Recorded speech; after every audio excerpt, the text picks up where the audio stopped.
ज्या व्यक्तीचा सत्कार होत असतो त्याच्याबद्दल चांगलं बोलणं ही प्रथा असते. काही मनातून बोलतात, काही मनात नसतानाही बोलतात, पण तसे आज कोणीही वक्ते इथे नाहीये. पण मी मात्र मनातून बोलणार. याचं कारण असं आहे की पवार साहेबांपासून या 50 वर्षाच्या कारकिर्दीतून माझ्यासारख्या आणि तुमच्यासारख्या तरुण पिढीच्या लोकांना काय शिकण्यासारखं आहे ते जर आपल्याला समजलं तर मग आपण पवार साहेबांचा हा 50 वर्षाच्या कार्याचा गौरव केला, या कार्यक्रमाचा तो उपयोग झाला असं म्हणता येईल. काही नेते असे असतात की जे कुठल्याही पदावर गेल्यानंतर त्या नेत्यांची प्रतिष्ठा आणि सन्मान वाढतो, आणि काही नेते असे असतात जेव्हा ते मोठ्या पदावर जातात तेव्हा त्यांच्या कार्य आणि कर्तृत्वामुळे त्या पदाची प्रतिष्ठा वाढते. पवार साहेबांना जी काम करण्याची संधी मिळाली त्या संधीतून नेहमी त्यांनी त्या पदाची प्रतिष्ठा वाढवली, आणि ही पदाची प्रतिष्ठा वाढवत असताना राजकारण, समाजकारण, राष्ट्रकारण, विकासकारण, कृषी क्षेत्र, ग्रामीण क्षेत्र, उद्योग क्षेत्र, सामाजिक सद्भाव, सामाजिक न्याय आणि आर्थिक ग्लोबल नीतीपासून तर गावाच्या विकासापर्यंतचं चिंतन, याची अनेक उदाहरणं त्यांच्या प्रत्यक्ष व्यवहारातून पाहायला मिळाली. मी जेव्हा नागपूर विद्यापीठाचा विद्यार्थी नेता म्हणून 21 वर्षाचा असताना लॉ कॉलेजमध्ये तृतीय वर्षाला शिकत होतो, त्यावेळी पवार साहेब महाराष्ट्राचे मुख्यमंत्री होते. त्या आधीच्या काळामध्ये इमर्जन्सी 75 साली आली होती. आणीबाणीच्या काळामध्ये महाराष्ट्र सरकारमध्ये ते मंत्री होते, आणि त्या संपूर्ण काळामध्ये एक विद्यार्थी म्हणून त्या संघर्षाच्या इतिहासात सहभागी होण्याची संधी मला मिळाली. लोकतंत्र, समाजवाद आणि धर्मनिरपेक्षता या 3 गोष्टीबद्दल काँग्रेस पक्षाच्या धोरणामध्ये नेहमीच आग्रह राहिलेला आहे. आणि पवार साहेबांनी सुरुवातीच्या काळामध्ये ज्यावेळी काँग्रेसमधून बाहेर निघाल्यानंतर त्यांनी समाजवादी पक्ष, समाजवादी काँग्रेस असं त्या पक्षाचं नाव दिलं होतं. पण मला एक गोष्ट लक्षात आली की 1947 साली जेव्हा पंडित जवाहरलाल नेहरूंनी सोशलिस्ट कम्युनिस्ट विचारधारा स्वीकारली त्यावेळी रशियाचं यशस्वी मॉडेल त्यांच्यासमोर होतं. जवाहरलाल नेहरू द्रष्टे नेते होते, आणि त्यांच्या काळामध्ये 3 विचाराचा बोलबाला होता. काही लोक कम्युनिस्ट विचारधारावर होते, काही समाजवादी होते, आणि त्याचवेळी काही लिबरल इकॉनॉमी म्हणून स्वतंत्र पक्षाच्या नावाने देखील राजकारण करत होते. आज स्वातंत्र्य म्हणून 70 वर्षापेक्षा जास्त काळ निघून गेलेला आहे. पवार साहेबांसारखे नेते यांचं वैशिष्ट्य हे आहे की काळाच्या ओघामध्ये आपल्या आर्थिक चिंतनातून देशाला कशाची आवश्यकता आहे याच्या चौकटीच्या बाहेर जाऊन त्यांनी नेहमी विचार केला. मी जेव्हा भारतीय जनता पार्टीचा अध्यक्ष म्हणून चीनच्या राष्ट्रपतींनी आम्हाला निमंत्रित केलं होतं, आणि मी 7 दिवस चीनमध्ये होतो, आणि चीनच्या पक्षाचा, चीनचे सगळे राष्ट्राध्यक्ष सगळ्यांना भेटण्याची मला संधी मिळाली. आणि एक गोष्ट लक्षात आली की कम्युनिस्ट विचारधारेचा लाल झेंडा सोडल्यास कुठेच मला कम्युनिस्ट विचारधारा दिसली नाही. त्यावेळी मी चीनच्या कम्युनिस्ट राष्ट्राध्यक्षांना विचारलं की तुम्ही अमेरिकेच्या लिबरल इकॉनॉमीचा आधार घेऊन काम करता आहात, आणि मार्क्स आणि लेनिननी जो सिद्धांत सांगितला त्याच्या विचाराशी जोडणारी तुमची कृती नाहीये. देर is a contradiction between your thinking and your ideology and actual policies. तेव्हा त्यांनी मला उत्तर दिलं की माझा विचार जे आहे ते याकरता महत्वाचे आहे की कोणता विचार अंगीकार केल्यानंतर माझ्या देशाचा विकास होणार आहे ती माझी प्राथमिकता आहे. जे काल होतं ते आज नाही, आणि आज आहे ते उद्या नाही. आणि म्हणून गरिबी, भूकमरी आणि बेरोजगारी दूर करायची असेल तर व्यावहारिक आधारावर पुढे कसं गेलं पाहिजे याचा विचार करून आम्ही आमची धोरणं ठरवलेली आहेत. आज कम्युनिस्ट विचारधारा रशियापासून चीनपर्यंत संपली. हंगेरी नावाच्या देशामध्ये बुडापेस्ट नावाचं शहर आहे. त्या शहराच्या एका बगीच्यामध्ये खूप पुतळे उखडून एका कोपऱ्यात ठेवलेले आहेत आणि ते कार्ल मार्क्स पासून लेनिन पर्यंत सगळ्यांचे पुतळे आहेत. मी जेव्हा तिथे गेलो तेव्हा तिथल्या अम्बेसडरला विचारलं असं का केलं, तर त्यांनी मला सांगितलं की लोकांना कम्युनिस्ट विचारधारेच्या विरुद्ध एवढा क्षोभ झाला की त्यांनी चौकातले पुतळे उखडून फेकले, ते कोपऱ्यात ठेवलेले आहेत.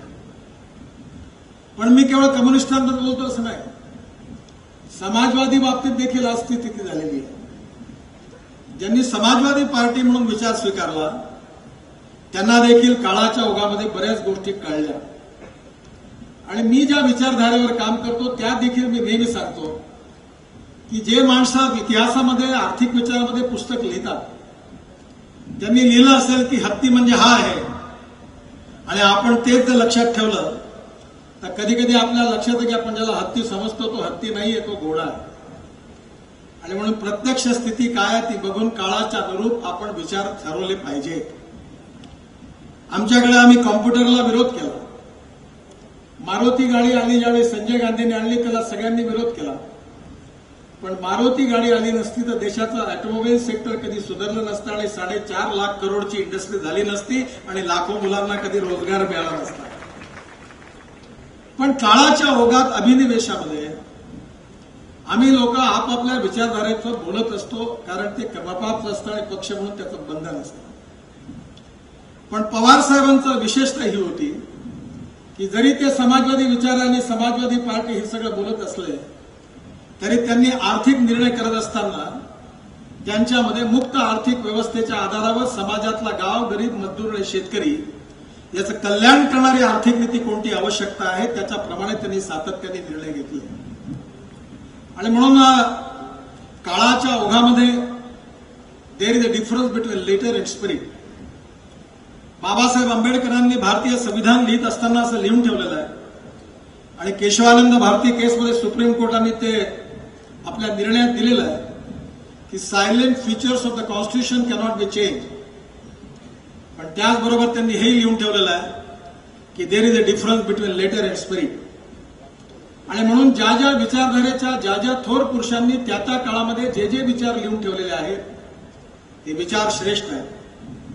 पंडित जवाहरलाल नेहरूजींनी मांडलेला विचार असेल, डॉक्टर राम मनोहर लोहियांनी मांडलेला विचार असेल किंवा कम्युनिस्ट पार्टीच्या विचाराच्या आधारावर मांडलेला विचार असेल, पण काळाच्या ओघामध्ये पुस्तकातल्या विचाराला व्यावहारिक आधारावर जोडून समाजाच्या हिताकरता काय आहे, कशातून रोजगार निर्माण होणार आहे, कशातून गरिबी दूर होणार आहे, कशातून शोषित पीडित माणसाचं कल्याण होणार आहे, याचा पूर्ण दृष्टिकोन समोर ठेवून व्यवसाय अनुकूल, युगानुकूल आणि गरिबाभिमुख आणि विकसनशील आणि त्याचबरोबर केंद्रबिंदू गरीब माणूस मानून आर्थिक निर्णय करण्याची आवश्यकता होती आहे. आणि म्हणून मला थोडंसं जे अर्थशास्त्र समजलं त्यावेळी पवार साहेबांनी नेहमी विकासाचं राजकारण केलं. मी जेव्हा महाराष्ट्रामध्ये पहिला बीओटी रोडचं काम सुरू केलं त्यावेळी जयंतराव इथे आहेत पाटील आणि आर पाटील होते. त्यांनी मला असा प्रश्न विचारला होता की तुम्ही महाराष्ट्रात रस्ते आणि पूल आता बीओटीवर बांधायला सुरुवात केलेली आहे, तुमचं सरकार तुम्ही बीओटीवर चालवायला का देत नाही, असा विधानसभेत प्रश्न विचारला. परंतु नंतरच्या ओघामध्ये बीओटी सगळे सरकार बदलले, ते कंटिन्यू झालं. याचं कारण तुम्ही सगळ्या गोष्टीचं नाटक करू शकता, पैशाचं करू शकत नाही, आणि त्यामुळे त्या विचाराला लोकांनी स्वीकारलं. आणि ज्यावेळी मनोहर जोशींकडे मिटिंग झाली एक्सप्रेस हायवे करता तेव्हा पवार साहेबांनी सांगितलं की इथल्या शेतकऱ्यांचे प्रश्न सुटले पाहिजे. मला टेन्शन होतं की आज पवार साहेब काय भूमिका घेतात, एक्सप्रेस हायवे बांधता येईल की बांधता येणार नाही. त्यावेळी कृष्णराव भेगडे म्हणून आमदार होते विधान परिषदेमध्ये आणि त्यांनी पहिलं भाषण केलं आणि शेतकऱ्यांना 10 लाख रुपये एकर त्यावेळी मिळाले पाहिजे अशी भूमिका मांडली. आता 10 लाख रुपये एकर त्यावेळी दिले तर हायवेची किंमतच बांधणंच शक्य नव्हतं. पवार साहेबांनी त्यांना थांबवून सांगितलं. तिथे मला पवार साहेब सगळ्यात पहिले ओळखायला मिळाले. त्यांनी सांगितलं कृष्णराव, शेतकऱ्यांच्या जमिनीचा योग्य मोबदलाही मिळाला पाहिजे आणि महाराष्ट्राच्या विकासाकरता एक्सप्रेस हायवे पण झाला पाहिजे. या दोघांचाही मार्ग आपल्याला काढायचा आहे हे मांडणारा पहिला त्यांचा विचार, त्याची परिचयाची ओळख मला झाली. आणि म्हणून त्यांनी वेळोवेळी जे निर्णय घेतले ते लोकाभिमुख होते. आर्थिक विचारावर कोणाची छाप नव्हती. शेतकऱ्यांच्या हिताकरता काय आहे? आणि मग एकीकडे गरीब शेतकऱ्यांमध्ये ते लोकप्रिय राहिले, तर दुसरीकडे कॅपिटलिस्ट थिंकिंग करणाऱ्या कॉर्पोरेट सेक्टरला देखील ते आपले वाटायला लागले. पण आपल्यामध्ये अशी प्रवृत्ती निर्माण झाली, काही लोक बोलायला घाबरतात, मी काही बोलायला घाबरत नाही. आपल्याला संपन्न माणसाबद्दल आणि इन्व्हेस्टमेंट करणाऱ्या माणसाबद्दल द्वेष आहे. कारण मी पण भीक मागितलं, माझ्या बाजूला सगळ्यांनी भीक मागितलं, मला मोठा आनंद होतो. पण एखाद्याच्या बाजूच्या घरात जर पोटभर जेवण झालं तर सगळे त्याच्या विरोधात की आम्ही सगळे भुके आहोत, पण याला जेवायला का मिळालं? कारण आम्हाला लोकांचा विकास सहन होत नाही. पण जोपर्यंत हजारो लोकांचा विकास होणार नाही आणि कॅपिटल इन्व्हेस्टमेंट येणार नाही, तोपर्यंत हजारो रोजगार निर्माण होणार नाही. आणि रोजगार निर्माण झाले नाही तर गरिबी दूर होणार नाही. आणि त्यामुळे या नवीन आर्थिक चिंतनामध्ये अमेरिकन लिबरल इकॉनॉमी जी होती त्याचेही काही धोके आहेत. ते एकांगी आहे. आणि कम्युनिस्ट आणि सोशलिस्ट थिंकिंग देखील एका टोकावर आहे. पण या कुठल्याही विचाराचा ठप्पा न ठेवता विकासाभिमुख आणि गाव गरीब मजदूर शेतकऱ्याचा केंद्रबिंदू मानून आर्थिक चिंतनातून त्यांनी वेळोवेळी निर्णय घेतले आणि त्या निर्णयामागे औद्योगिक विकासाच्या, कृषी विकासाच्या मागे या क्षेत्रात काम करणाऱ्या तरुण मुलांना रोजगार कसा मिळेल, या उद्योगामुळे या भागाचा विकास कसा होईल. मला परवा मी अमेरिकेमध्ये होतो आणि मला बोईंग कंपनीचे अध्यक्ष भेटायला, त्यावेळी अमेरिकेच्या बोईंग कंपनीच्या उपाध्यक्ष साहेबांना ओळखतात चांगलं, काय नाव होतं सर? केसकर बरोबर होते. आणि केसकर आणि अमेरिकन चेअरमन माझ्याशी बोलत होते. त्यावेळी केसकरनी मला सांगितलं की ज्यावेळी इंडियन एअरलाइन्स करता 70,000 कोटीची विमानं घेतली, तेव्हा शरद पवारांनी मला बोलावलं, सांगितलं की विदर्भ मागासलेला आहे आणि विदर्भामध्ये एक एमआरओ मेंटेन करण्याकरता विमानाचा, बोईंगच्या विमानाकरता एमआरओ नागपूरला झाला पाहिजे. विदर्भाच्या विकासाकरता फार उपयोगाचं राहील. आणि माझी इच्छा आहे की तुम्ही हे करत असताना विदर्भाकरता हे एमआरओ जो आहे 700 कोटी रुपयाचा त्यावेळी मंजूर झाला आणि सूचना करणारे शरद पवार होते. हे जेव्हा त्यांनी सांगितलं तेव्हा मला याचा अतिशय आनंद होता. आज त्या एमआरओमुळे आमच्याकडे 2000 मुलांना रोजगार मिळणार आहे. त्याचा 8 तारखेला आता मी आणि देवेंद्रजी आणि मंत्री उद्घाटन करणार आहोत. State of art Praful Patel आणि पवार साहेबांमुळे आम्हाला एमआरओ मिळाला. आणि आज त्या एमआरओमुळे जगातली सगळी बोईंगची विमानं आमच्याकडे सर्व्हिसिंगला येणार आणि तिथे टालची एक फॅक्टरी उघडलेली आहे. आणि बोईंग आणि एअरबसचे 1100 स्पेअर पार्ट्स नागपुरात तयार होतात. आता तो दिवस दूर नाही की नागपुरात बोईंग विमानं बनवणार देखील पर्यंत आम्ही पोहोचू शकतो. याची सुरुवात एमआरओमुळे झाली. त्यामुळे पवार साहेबांच्या चिंतनातला विकासात्मक दृष्टिकोन हा मला नेहमी आवडला. दुसरं, ग्रामीण आणि कृषी क्षेत्राबद्दलची संवेदनशीलता आहे त्यांची विशेषता आहे. द्राक्ष उत्पादक शेतकरी असो, कांदा उत्पादक शेतकरी असो, ऊस उत्पादक शेतकरी असो, कापूस उत्पादक शेतकरी असो, कारण आपल्या इथल्या राज्यकर्त्यांमध्ये मोकळेपणे बोलायची संधी नसते. जर एकाधिकार कापूस खरेदी महाराष्ट्रात नसती आली तर महाराष्ट्रातल्या कापूस उत्पादक शेतकऱ्यांचं भविष्य बदलून गेलं असतं. पण एकाधिकाराला सरकारी यंत्रणा आली, कापसाच्या रुईमध्ये जोडे टाकले, माती टाकली, कापूस निर्यात केला, गाठी बदनाम झालं, पूर्ण एकाधिकारात घाटा झाला, सत्यानाश झाला आणि बाजारभावापेक्षा शेतकऱ्यांना कमी भाव मिळायला लागला. पण आमची बोलायची हिंमत नव्हती. कारण बोललं तर लोक काय म्हणतील. आता पवार साहेबांच्या माझ्यात थोडा फरक आहे. मी नेहमी लोकांना पटलं तर द्या मत, नाही तर नका, मी आहे तो असाच आहे. खरं बोलायचं तर बोललंच पाहिजे. आणि ते जर बोललं असेल, आपण जर बोलणार नाही, त्यात देशाचं आणि गरीब माणसं इथे तर बोललं पाहिजे. पण साहेबांनी एक केलं, बोलण्यापेक्षा त्यांची कृती मात्र अशीच राहिली की त्यात गरीब माणसाचं हित कसं नाही. आणि म्हणून द्राक्ष उत्पादक असतील, कांदा उत्पादक असतील, साखर कारखाना निर्मिता वारंवार त्यांच्या मागे असतो. मी शेतकरी आहे, 3 साखर कारखाने चालवतो. म्हणजे साहेब, मराठवाडा पश्चिम महाराष्ट्राला साखर कारखाना म्हणजे सगळे 75% मेरिटमध्ये पास झालेले मुलं आहेत, त्यांची शाळा आहे. 60 वर्षापेक्षा जास्त मार्क मिळाले म्हणजे मराठवाड्यातले साखर कारखाने आहेत. आणि 100 पैकी 30 च्या आत जे सगळे मार्कुन घेतले आहेत ते विदर्भातले कारखाने आहेत. खडकावर डोकं आपटण्याचा प्रकार. मी पाप केलं म्हणून साखर कारखाना उघडला भावनेच्या भरात. अपयश सहन होत नाही. आता मी चांगला आहे, 3 कारखाने बरोबर आहे. आता 10 लाख टनाचं क्रशिंग आहे. पण माझ्या आयुष्यातली अनेक वर्ष मी फुकट घातली. पण या परिस्थितीमध्ये यामध्ये कसा बदल करता येईल? Ethanol, biodiesel, bio CNG, electric, methanol आणि आता सेकंड जनरेशन इथेनॉल, मी नेहमी त्यांच्या मागे लागतो, साहेब तुम्ही बोला, तुम्ही एकदा मोदींना जाऊन सांगा, मी आहो बाकीचं फॉलोअप करा, तुम्ही फक्त पुश करा. आणि मला एक गोष्ट सांगितलेली आहे की जी व्यवस्था नाही देत नाही ती उद्ध्वस्त करा. मी आमच्या सेक्रेटरीला, मी मंत्री आहे, तू सेक्रेटरी आहे, तू नोकर आहे, मी मालक आहे, मी म्हणेन तसं सरकार चालेल, तुला एक चिरी नाही चालणार, नाही ऐकलं तर 5व्या मजल्यावर खाली ढकलेन नाही म्हणून. कारण माझ्या जुन्या विद्यार्थी चळवळीत माझ्यावर नक्षलवादाचा बराच प्रभाव होता. आणि आज या देशामध्ये पवार साहेबांनी ग्रामीण आणि कृषी क्षेत्रामध्ये जेवढे निर्णय घेतले, जी दृष्टी दिली ती नवीन पिढीकरता उपयोगाची आहे. आणि अजून एक सगळ्यात महत्वाची गोष्ट आहे ती महाराष्ट्रातला मराठी माणूस कधीच समजू शकेल. मी भारतीय जनता पार्टीचा अध्यक्ष होतो आणि आता मी केंद्रात मंत्री, आता महाराष्ट्रात मी फार काही राहत नाही, पण मी मेघालय, त्रिपुरा, केरळ, कर्नाटक, तामिळनाडू, ओरिसा, आंध्र प्रदेश सतत फिरत असतो. आणि एक दिवस मला मुलायम सिंग मला आलेले पार्लमेंटच्या लॉबीत मला म्हणाले की नितिन, मेरे समझ में नहीं आता. बोला क्या हुआ?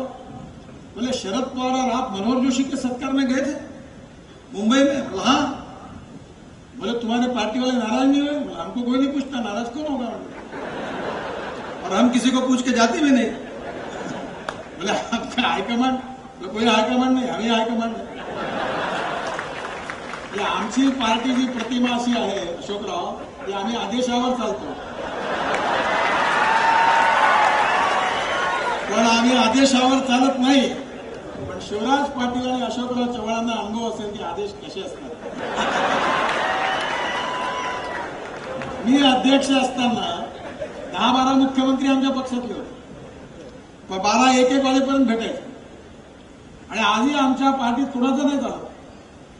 मी गमतीने एकदा म्हणालो होतो की माझ्यापेक्षा द्रौपदी भाग्यवान होती, कारण तिला 5 जण होते, मला 105 जणांना विचारल्याशिवाय निर्णय करता येत. आजही आमच्या पक्षातला कोणताही निर्णय मोदी नाही ठरू शकत. केव्हा आमच्या पक्षाचा पुढला अध्यक्ष कोण येईल कोणीच सांगू शकत नाही. तुमच्या पक्षाचा पुढला अध्यक्ष कोण येईल छोटा माणूस देखील सांगू शकेल. म्हणजे मी टीका नाही करत आहे, घेऊ नका. पवार साहेबांनी लोकशाहीवर श्रद्धा ठेवून, मी आता गमतीने म्हणलं की साहेब कुशल संघटक, ते नेहमी सरदारांना एकत्रित केलं. आमच्या पक्षामध्ये, काँग्रेस आणि आमच्या पक्षामध्ये जे ग्रामपंचायतीत निवडून नाहीयेत ते लोकसभेत निवडून येतात, कारण आमचा पक्ष हवेवर चालतो. हे खरंच आहे, कारण आमच्याकडे कोणाला. पण पवार साहेबांनी जेवढे लोक निवडले तो प्रत्येक जिल्ह्यातला दमदार नेता, तोही हुशार आहे. पवार साहेबांवर किती दिवस राहायचं, केव्हा राहायचं, केव्हा सोडायचं हे कॅल्क्युलेशन केलं. पण पवार साहेबांना माणसाची पारख आहे. त्यामुळे प्रवाहाच्या विरुद्ध जाऊन देखील त्यांनी शक्तिशाली नेते संघटित केले, टिकवले, बरोबर घेतले आणि राज्य केले.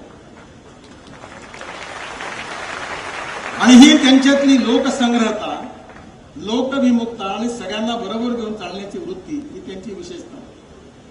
आणि म्हणून त्यांनी आपला पक्ष, हे कठीण आहे, इंदिराजींचं नेतृत्व आणि काँग्रेस पक्षाची ताकद खूप मोठी आहे. काँग्रेस पक्षामध्ये इंदिराजींचं एवढं मोठं नेतृत्व, एवढी ताकद, कोणालाही म्हटलं की निवडून यायचा. आणि एवढी ताकद असताना पवार साहेबांनी महाराष्ट्र हलवून दाखवला, कारण हे त्यांच्या ताकदीचं सगळ्यात मोठं इंडिकेशन आहे. याचं कारण लोकांशी संपर्क, तालुक्यातल्या गावातल्या माणसाची खडानखडा माहिती आणि human relationship is the biggest strength of the politics. मानवीय संबंध, व्यक्तिगत संबंध, पक्ष सोडला तरी त्या माणसाचे उत्तम संबंध त्यांनी ठेवले. आणि याचं कारण मगाशी मी सांगायला तुम्हाला विसरलो की महाराष्ट्राचं राजकारण, महाराष्ट्राचं साहित्य, महाराष्ट्राची संस्कृती वेगळी आहे. यशवंतराव चव्हाणांनी महाराष्ट्राला जो वारसा दिला, या महाराष्ट्रामधलं नेतृत्व जे आहे ते मनाने मोठं होतं. आमचे 2-4-5 आमदार असताना देखील पवारसाहेब माझ्याशी चांगले वागले. दत्ता मेघे साहेबांचं मी नेहमी लक्षात ठेवतो. मला एकाने विचारलं की तुम्ही दत्ता मेघेंना सगळं ऐकता याचं कारण मला, जेव्हा मला कुत्रेही विचारत नव्हतं आमची अवकाश शून्य होती, तेव्हा या माणसाने आम्हाला सन्मानाने वागवलं आणि आम्हाला मदत केली. त्यामुळे आयुष्यभर याच्यावर चांगलंच वागू, कोणाही पक्षात असेल. पवार साहेबांनी विरोधी पक्षातल्या लोकांनाही सन्मानाने वागवलं. त्यांनी जर योग्य गोष्ट सांगितली तर ती स्वीकार, आणि त्यामुळे सर्व पक्षाच्या लोकांमध्ये त्यांच्याबद्दल सन्मान आहे. ही गोष्ट वेगळी आहे की पत्रकारांना पवार साहेब मी बरोबर बसलो, लगेच न्यूज मग तो त्यांचा एक बॉक्स घालून तुम्ही लिहित राहा, काही फरक पडत नाही. तुमच्या लिहिण्याने महाराष्ट्र बिघडला नाही, सुधारला नाही. एका इंग्लिश फिलॉसॉफरने लिहून ठेवला आहे की तुम्हाला ज्याचा एकही शब्द पटत नसेल, मला तुमचा पटला नसेल, तरी तुमचा लिहिण्याचा अधिकार हा तुमचा फंडामेंटल राईट आहे, तो मूलभूत अधिकार आहे आणि तो कायम राहायला पाहिजे, याच मताचे आम्ही आहोत. पण पक्षाच्या पलीकडे संबंध असू शकत नाहीत. राजकारण म्हणजे सत्ताकारण, राष्ट्रकारण म्हणजे विकासकारण. सामाजिक आर्थिक विषयाच्या बाबतीमध्ये आम्ही एकत्र येऊ, आणि निवडणुका असेल तेव्हा आहे जिसमें जितना दम है लढ लो. निवडणुकांमध्ये जनतेच्या लढाईत जाऊ, लढू. पण निवडणुका संपल्यानंतर सगळ्यांना प्यायला पाणी मिळालं पाहिजे, सगळ्यांना रोजगार मिळाला पाहिजे, सलोख्याचं वातावरण असलं पाहिजे, साहित्य संस्कृती याला प्रोत्साहन मिळालं पाहिजे, शेतकऱ्याचं कल्याण झालं. किती विषय आहेत की ज्यात मतभिन्नता नाहीये. मतभिन्नता असणं गैर नाहीये, मनभेद असता कामा नये. आणि पवार साहेब, मी तो दिल्लीवर आल्यावर एक गोष्ट लक्षात, माझ्या दिल्लीमध्ये माझ्या कार्यालयात आधी अमित शहाच्या मागे एक फोटो लावला. तो फोटो मी अध्यक्ष असताना लावलाय, तो अटल बिहारी वाजपेयींचा. अटल बिहारी वाजपेयींनी म्हटलं होतं की छोटे दिल से कोई खडा नहीं होता, और टूटे दिल से कोई खडा नहीं होता, और छोटे दिल से कोई बडा नहीं होता. आजच्या राजकारणातला सगळ्यात मोठा प्रॉब्लेम आहे की मोठे नेते आणि छोटे मन, हीच राजकारणातली सगळ्यात मोठी समस्या आहे. 4 दिवसापूर्वी तामिळनाडूचे मुख्यमंत्री माझ्याकडे आले होते, आणि अजूनही डीएमके आणि एडीएमकेचे खासदार आपसात बोलत नाही. समाजवादी पार्टीचे खासदार बहुजन समाज पार्टीवाल्यांशी बोलत नाही. बोललं तर डिसिप्लिनरी ऍक्शन होऊ शकते. पण महाराष्ट्रामध्ये असं नाही आहे. महाराष्ट्रातला जो उदार आणि मनाचा मोठेपणा आहे, हेच महाराष्ट्राच्या राजकीय परिपक्व संस्कृतीचं प्रतीक आहे. यशवंतराव चव्हाणांना मला बघण्याची संधी जास्त मिळाली नाही, म्हणजे पुस्तकं वाचायला. मला वसंतराव नाईक फार मनाचे मोठे, सुधाकरराव नाईकांचाही माझा अनुभव खूप चांगला, आणि पवार साहेबही देखील तसेच वागायचे. आणि म्हणून आज महाराष्ट्रामध्ये वेगवेगळ्या विरोधी पक्षामध्ये असताना देखील राजकारणाच्या पलीकडे जाऊन एकमेकाबद्दलचं प्रेम, सन्मान आहे. आणि हीच राजकारणातल्या मनाचा मोठेपणा असणाऱ्या राजकीय परंपरेच्या राजकारणाची सगळ्यात मोठी उपलब्धी आहे. हे भारतात नाही, ते महाराष्ट्रात आहे. आणि ही प्रथा गेल्या 50-60 वर्षामध्ये यशवंतराव चव्हाणांपासून तर पवार साहेबांपर्यंत जोपासली. हीच महाराष्ट्राची राजकीय संस्कृती देशाने अनुकरण करावी अशी आहे. मतभेद असतील पण मनभेद नाही, मतभिन्नता असेल पण मनामध्ये खुनशीपणा नाही आहे. राजकारणामधली परिपक्वता आहे पण मनाचा मोठेपणा आहे. आणि म्हणून पवार साहेबांनी आपल्या राजकीय जीवनामध्ये हे ज्या अनेक गुणांचा परिचय दिलेला आहे. आज सत्कार करत असताना धनंजयनी मला निमंत्रित केलं, तेव्हा मी तुम्हाला एकच विनंती करेन की या देशातली लोकशाही यशस्वी व्हायची असेल तर सगळ्याच राजकीय पक्षामध्ये गुणात्मक परिवर्तन झालं पाहिजे.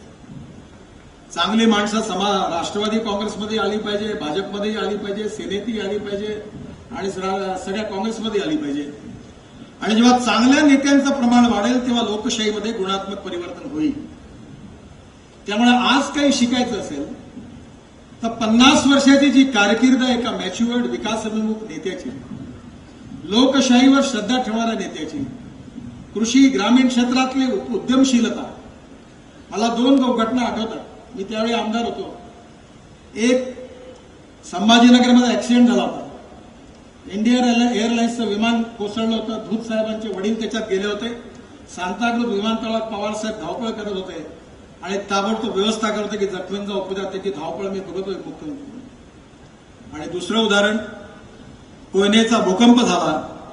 हा मुख्यमंत्री सगळ्यात पहिले तिथे पोहोचला आणि आयुष्यातली अनेक वर्ष त्या ठिकाणी पुनर्वसनाचे काम करणारे वेगवेगळ्या राजकीय पक्षातले लोक असतील, वेगवेगळे एनजीओ असतील, त्या सगळ्या लोकांना प्रोत्साहन देऊन कशा प्रकारे हा पुन्हा उभा राहील याकरता रात्रंदिवस परिश्रम करून काम करणारं त्यांचं नेतृत्व मी बघितलं.